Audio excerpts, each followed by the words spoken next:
নমস্কার বন্ধুরা, অন্নপূর্ণা ভান্ডারে যারা এখনও পর্যন্ত টাকা পাননি আপনাদের জন্য কিন্তু এবার গুরুত্বপূর্ণ আপডেট।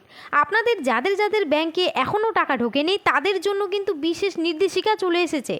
আপনারা জানেন যে গত পরশু থেকে অর্থাৎ 1 জুলাই থেকে কিন্তু প্রচুর সংখ্যক উপভোক্তার ব্যাংকে এই টাকা দেওয়া শুরু হয়েছে। মহিলারা 3000 টাকা করে পাচ্ছে।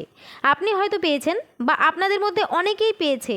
তো যাদের যাদের এই টাকা এখনও ঢোকেনি তাদের এবার বিশেষ নির্দেশিকা, বিশেষ 4টি কাজ করার কথা বলা হয়েছে। এটি করলে 3 দিনে ঢুকে যাবে টাকা আপনাদের ব্যাংক অ্যাকাউন্টে।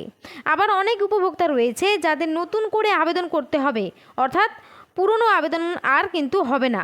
টাকা পেতে আবার নতুন করে আবেদন করতে হবে। তো কী সেই 4টি কাজ? অবশ্যই খুব ভালো করে নতুন এই তথ্যগুলি জেনে রাখুন।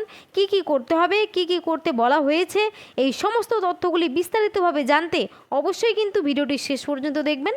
আর বলবো, আমাদের এই ছোট্ট চ্যানেলে যদি কেউ নতুন দর্শক হয়ে থাকেন অবশ্যই কিন্তু চ্যানেলটিকে একবার সাবস্ক্রাইব করে পাশে থাকা বেল আইকনটি অন করে রাখবেন এই ধরনের গুরুত্বপূর্ণ আপডেট সবার আগে পাওয়ার জন্য।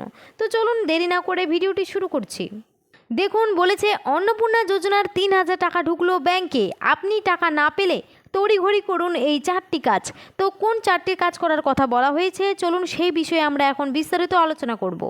অবশেষে দীর্ঘ প্রতীক্ষার অবসান। লক্ষ লক্ষ মহিলার মুখে চওড়া হাসি ফুটিয়ে ব্যাংক অ্যাকাউন্টে ঢুকতে শুরু করলো অন্নপূর্ণা যোজনার টাকা। রাজ্যের মুখ্যমন্ত্রী শুভেন্দু অধিকারীর পূর্ব ঘোষণার মতোই যোগ্য উপভোক্তাদের অ্যাকাউন্টে এককালীন 3000 টাকা করে পাঠানো হয়েছে। কিন্তু টাকা ঢোকার এই খুশির জোয়ারের মাঝে দেখা দিয়েছে এক বড় ধোঁয়াশা। বহু মহিলাই অভিযোগ করছেন বাকিদের অ্যাকাউন্টে টাকা এলেও তাদের ব্যাংক অ্যাকাউন্টে এখনও শূন্য। আপনিও কি এই যোজনার আবেদনকারী? আপনার মোবাইলেও কি এখনও টাকা ঢোকার মেসেজ আসেনি? চিন্তার কোনো কারণ নেই। ঠিক কী কারণে আপনার টাকা আটকে রয়েছে এবং আগামী দিনে টাকা পেতে আপনাকে ঠিক কোন 4টি পদক্ষেপ করতে হবে চলুন দেখে নেওয়া যাক এই তথ্যগুলো। তো সবার প্রথমে জেনে নেই কেন আটকে রয়েছে অনেকের টাকা। এই বিষয়ে দেখুন, বলেছে মুখ্যমন্ত্রীর প্রতিশ্রুতি অনুযায়ী ইতিমধ্যেই সিংহভাগ মহিলার অ্যাকাউন্টে টাকা পৌঁছে দেওয়া হলেও বেশ কিছু উপভোক্তার টাকা প্রযুক্তিগত বা নথি সংক্রান্ত ত্রুটির কারণে আটকে রয়েছে। টাকা না পেয়ে স্বাভাবিকভাবেই কপালে চিন্তার ভাঁজ পড়েছে সাধারণ মহিলাদের। তবে প্রশাসনের পক্ষ থেকে স্পষ্ট জানানো হয়েছে আবেদন বাতিল না হলে প্রত্যেকেই এই সুবিধা পাবেন। তার জন্য দ্রুত কয়েকটি বিষয় খতিয়ে দেখতে হবে। এরপরে দেখুন, বলেছে টাকা না ঢুকলে অবিলম্বে করুন এই 4টি কাজ। তো যে সমস্ত উপভোক্তাদের অ্যাকাউন্টে এখনও অন্নপূর্ণা যোজনার 3000 টাকা আসেনি তাদের অবিলম্বে নিচের 4টি কাজ করার পরামর্শ দেওয়া হচ্ছে। তো কোন 4টি কাজ করার কথা বলা হয়েছে চলুন আমরা এক এক করে দেখে নিই।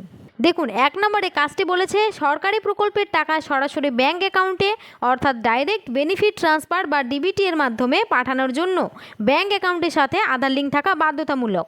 আপনার আধার কার্ডটি ব্যাংকের সাথে সঠিকভাবে ম্যাপ করা আছে কিনা তা অবিলম্বে চেক করুন।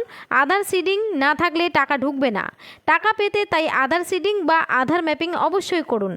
2 নম্বর কাজটি দেখুন, বলেছে আবেদন করার সময় ফর্মে কোনো ভুল ত্রুটি ছিল কিনা তা একবার ভালো করে যাচাই করে নিন। নাম, ব্যাংক অ্যাকাউন্ট নম্বর বা আইএফএসসি কোড লিখতে সামান্য ভুল হলেও টাকা আসা আটকে যায়। আপনার যদি এই সংক্রান্ত কোনো এক সমস্যা থাকে অবশ্যই তার সমাধান করুন, তাহলেই ঢুকবে টাকা। দেখুন, 3 নম্বর কাজটি বলেছে যদি আপনার সমস্ত নথিপত্র এবং আবেদনপত্র একদম সঠিক থাকে তবে চিন্তার কিছু নেই। এই টাকা ধাপে ধাপে উপভোক্তাদের অ্যাকাউন্টে পাঠানো হচ্ছে। এবারের ধাপের টাকা না পেয়ে থাকলে পরবর্তী ধাপের টাকা ছাড়ার জন্য আপনাকে কিছুদিন অপেক্ষা করতে হবে, কারণ পরবর্তী ধাপে আরও প্রায় 20 লক্ষ উপভোক্তার ব্যাংকে টাকা দেওয়া হবে। এবার 4 নম্বর কাজটি বলেছে যাদের আবেদন কোনো গুরুতর ত্রুটির কারণে সম্পূর্ণ বাতিল হয়ে গেছে অথবা যারা আগের দফায় কোনো কারণে আবেদন করতে পারেননি তাদের টাকা পেতে হলে সম্পূর্ণ নতুন করে আবেদন করতে হবে। শীঘ্রই আবার নতুন করে আবেদন গ্রহণ করা হবে বলে জানা যাচ্ছে। তো এই ছিল অন্নপূর্ণা ভান্ডার প্রকল্প নিয়ে একটি ছোট্ট আপডেট।